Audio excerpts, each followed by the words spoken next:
everyone? Zeddy here again today with a brand new video, and we've got another legendary to go over. I think you guys are gonna hate it, but you'll love to play it probably. It's just another one of those cards for Demon Hunter, as well as a couple of new rogue cards. Secret Rogue, is it finally gonna be a thing?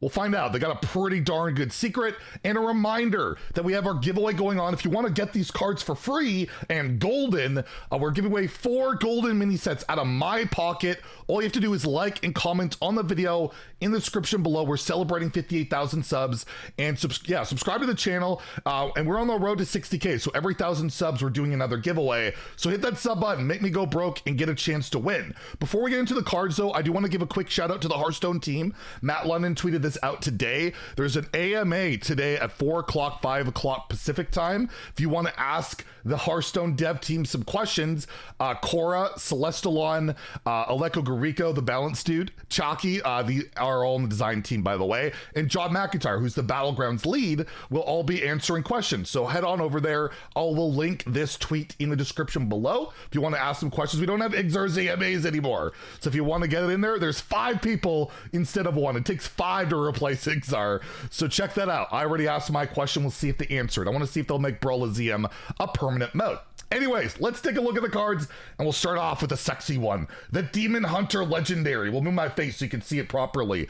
Is this card insane?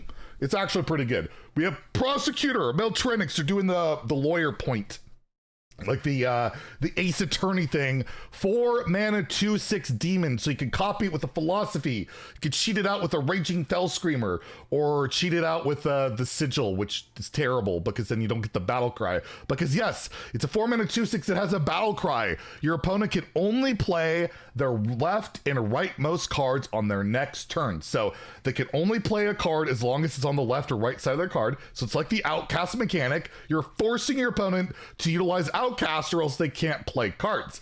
As I noted on Twitter, this card for me, or when I play it, will be useless because my opponent always top decks the perfect card. Always. It's ridiculous. I'm never lucky, but on average, this card is just a really good disruption card. Let's say your opponent is holding 7, 8 cards. That's like what, 5 or 6 cards they can't play unless they can play the left or rightmost card and combo into it. Anytime you make cards harder to play in your opponent's hand, it is typically very powerful. And is this as good as like the Okani card that like can pick a spell or a minion to counter? I don't think so. That's an ongoing effect. This is just a battle cry, but it's a battle cry minion you could just curve really well into in an aggro Demon Hunter, in a mid-range Demon Hunter, a Fell DH, like the Relic Demon Hunter. I think this can slot into basically any Demon Hunter deck because it's very annoying disruption. You're likely going to disrupt your opponent's turn in some fashion, and that is typically valuable. I do think this is a really good card. I think this is a card that we'll see play in pretty much, I don't know which archetypes, but it can see play in any archetype really, outside of like a straight up combo deck, because you probably don't care about disrupting in a combo deck. But right now, Demon Hunter doesn't have combos going on. They just kind of have like scams and all sorts of stuff. Like you can cheat this out with a Relic, play it for 0 mana, put a bunch of stuff on the board. You might just lock your opponent out entirely. I see some people think that it's just trash. It's not good, but I feel like any card, again, that restricts your opponent from doing what they want to do is not, it's pretty good. It is bad against like an aggro deck that only has like 2 cards in hand. It doesn't do anything, right? But on average, most players, most decks do have a good amount of cards in hand, and it is relevant. I think, and even in Wild, one of the more popular Demon Hunter strategies is like a disruption Demon Hunter. They run like Mana Burn, Glide, all these things to try and screw their opponent. This fits in there really well while they try and kill you as well. I think this will be a very solid standard card. I think it'll see play in multiple variants, multiple archetypes, and will be very loathed for how annoying it is that I can't play the game because the stupid Prosecutor came down and my left and rightmost cards just don't line up, or they're cards I don't want to get rid of. It just doesn't work out. I'm giving it a 4 to 5 in standard. I think it sees relevant play. I think it'll be a very loathed card to an extent. I don't think it's going to be loathed like a Theotar, but I think it will be annoying nothing. And I do think in Wild, in those type of disruption decks, can't go into odd DH, of course, but I do think it'll see play. I'm going to give it a 3. I think it is a relevant Wild card. And then we still have some Rogue cards to go over. They have the trial underway, and we have a new secret. I will move my stupid face over here, and we have Perjury. This is by far, I think, the best secret Rogue has got. So this is 2 mana secret. When your turn starts, so basically you play this, and then you pass a turn, and then the next turn, you discover and cast a secret from another class.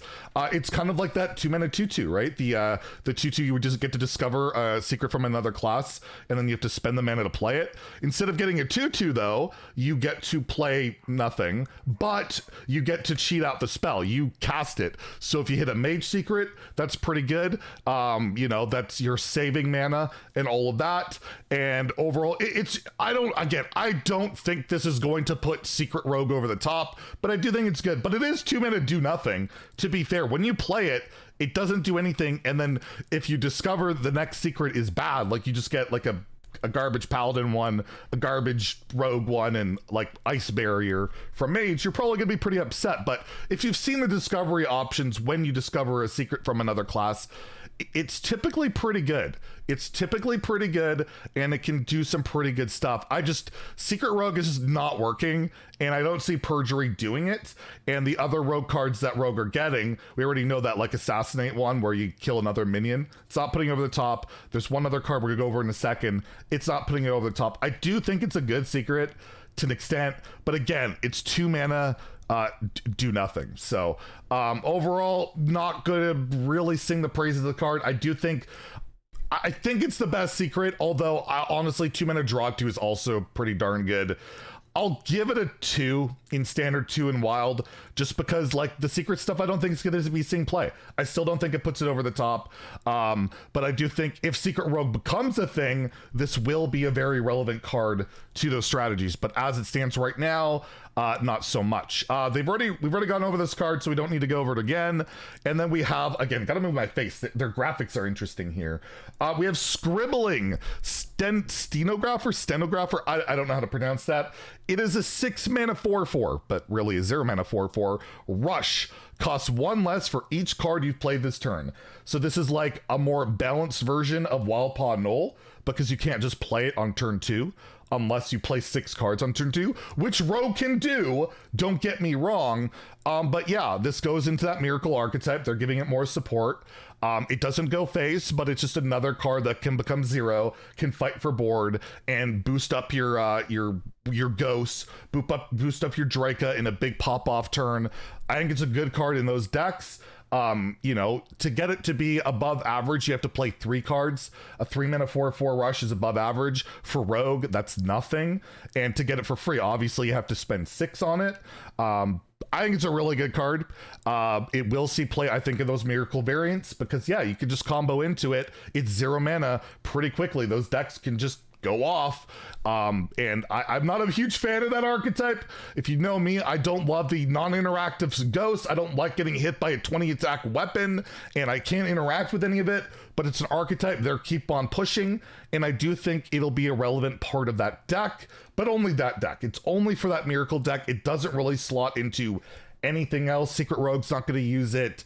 A Weapon Rogue, a Mine Rogue, none of those decks are going to use it. It's purely for Miracle Rogue. So I will give it a 4 to 5 for that archetype only. That's it. In Wild, I don't know if it slots in because you have like the Coin and the other Edwins. It might not fit in, and it's like a bad top deck off the Edwin, right? Because if you haven't started going, but then it can be a really good top deck off of it. I'll give it a 3 in Wild. I think it sees play in that Edwin Rogue that is relevant.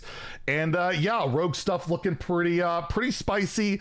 I'll be curious to hear what you guys think in the comments below on that secret. But yeah, Demon Hunter getting a really good legendary. There's a couple more classes cards being revealed later today. We'll have another review for that, so stay tuned. Stay tuned to the channel. We'll have another video later today. If you enjoyed the video, please like and subscribe. Have a great day. Stay salty, my friends.